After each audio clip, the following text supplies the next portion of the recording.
So hello everyone, Myrmonden here. Welcome to my new Darling In the Franxx episode 6. First of all, call out to Attack Hunter. You comment last week, spot on comment last week from Attack Hunter with the whole Gian Bird thing. I mean, they even mentioned it this episode. I was like, I read a comment last week and I was like, yeah, it's a pretty good comment about the whole Gian Bird theory, the need to fly and so on. And as I commented myself there, the anime to me is very similar to Exogears, an old PlayStation game where the main character and his love is like reunited all the time, and the religious theme in that world is that you have to have two angels to fight together to burn. So anyway, but they even mentioned the Gian Bird, not the mecha, so they even mentioned the Gian Bird episode. So yeah, therefore that was spot on. It was absolutely spot on.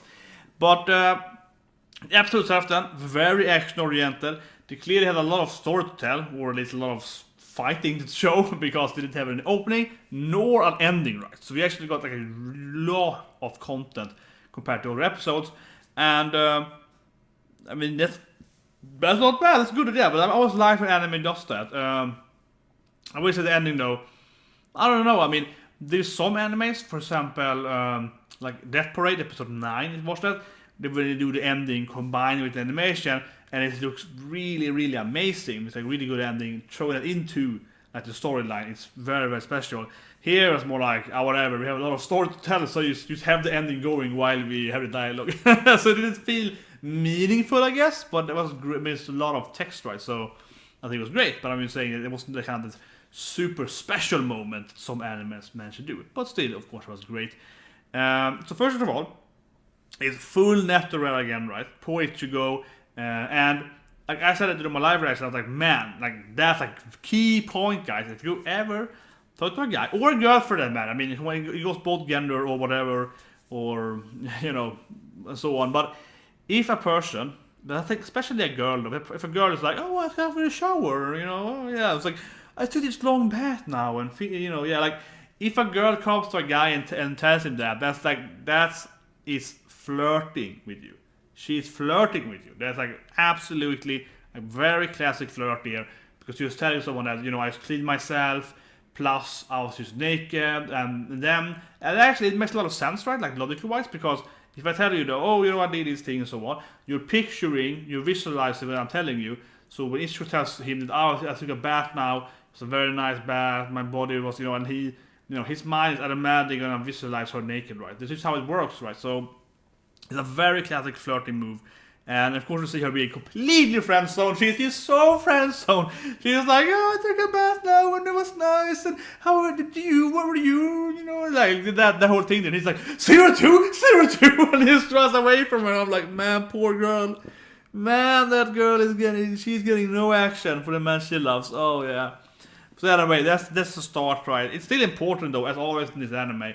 There's a lot of, yeah, you know, love, really love triangle, but like, you know, unanswered love, right? And it's, again, it is important. I think it's good. I think it's actually really good in the anime, because it's the beginning, right? We see her trying to flirt with him.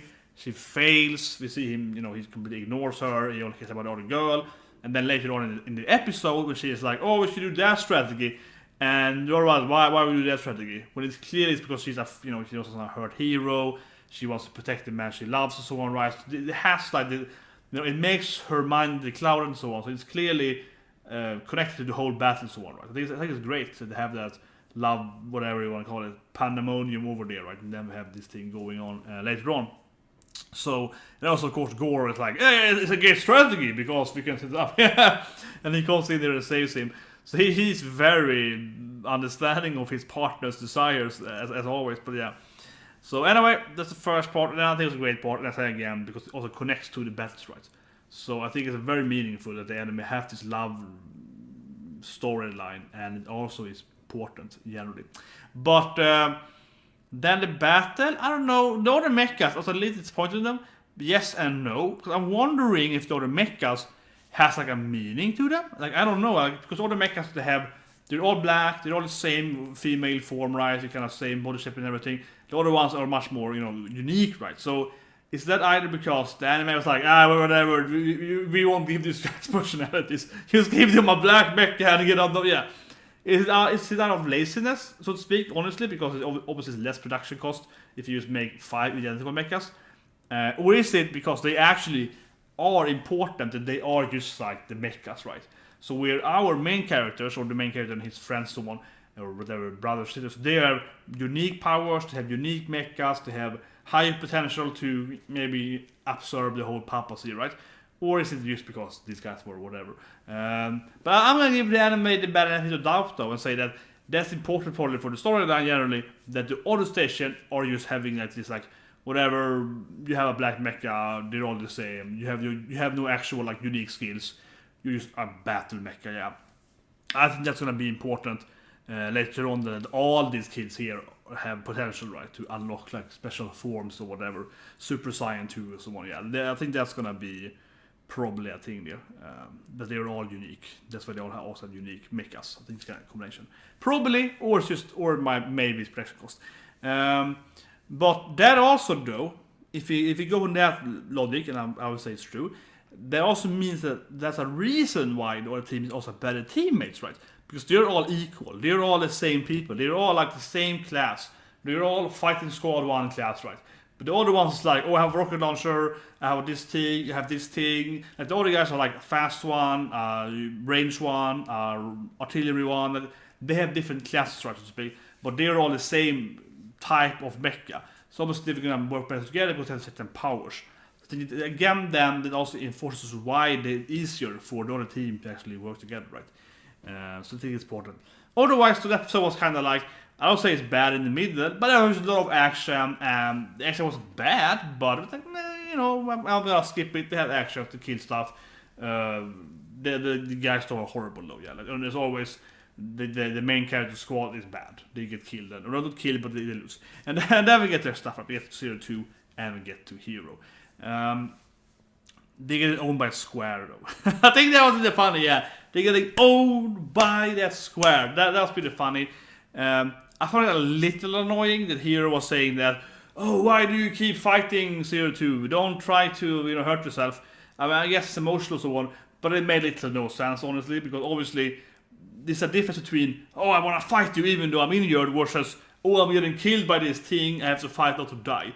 So in her rage mode, and he's like trying to like, oh, don't fight, you have to fight always.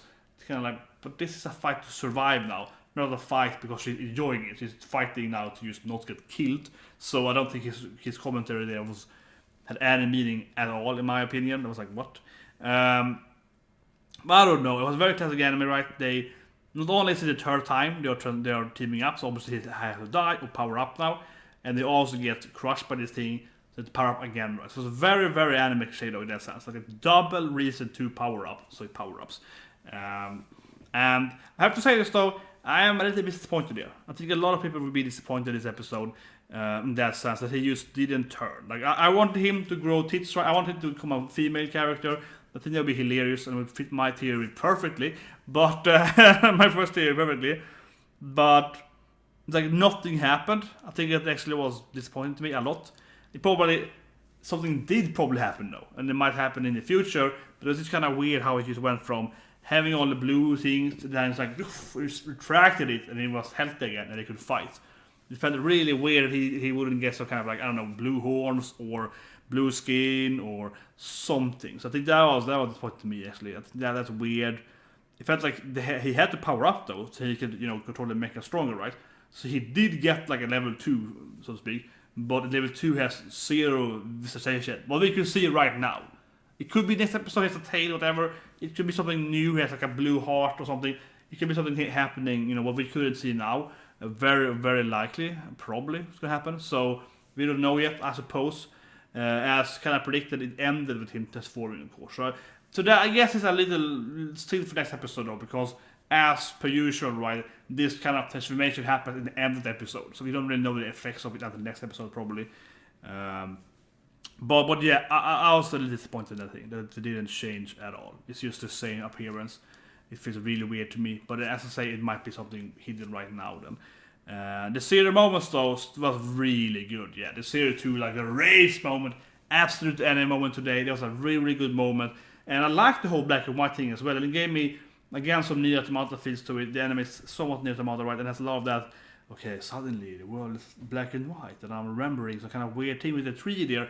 So I'm thinking it might be something with 0-2 though in the beginning, because she's some kind of wilderness in the beginning of episode 1, right? He has some kind of memory of being at a tree there in some kind of wild. That could be, of course, the garden, but it could also be that they used to live in not these like stations of space, right? They actually used to live in like the normal environment. So that is important. It's also important that she is extremely angry against the mechas for whatever reason.